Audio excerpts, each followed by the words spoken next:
So the Weighbridge is one of the few surviving examples of its kind of the dozens that littered the South Australian countryside in the turn of the 19th to 20th century. And it's a relic of the once rich industrial heritage of the town of Birdwood, or Bloomberg as it was known at the time.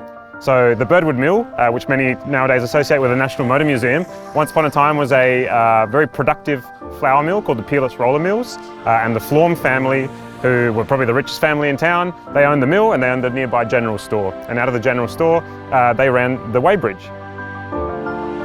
So the Weighbridge was a really handy bit of machinery. It was a lot easier than using a scale, but it is in essence just a large set of scales.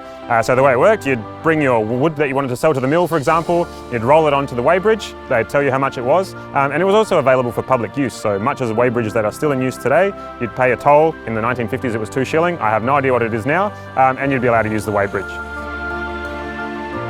A little while ago, the Birdwood community brought to Council's attention that the Weighbridge was looking quite tired, that it was in disrepair, and there were some safety issues around the Weighbridge plates.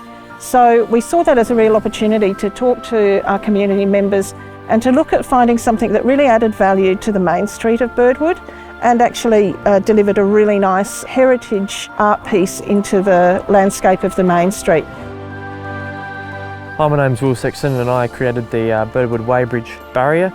Well, this whole project was a beautiful combination of hand forging and fabrication processes and techniques. These leaves behind it, they were designed to sort of almost look like the bark that was shredded in the mill as well. I let it rust after the installation because I wanted it to blend in with the existing Weighbridge and what was here already. And I'm extremely grateful to be able to even have the opportunity to create something like that for my own hometown where I grew up and have lived all my life. So thank you, Adelaide Hills Council.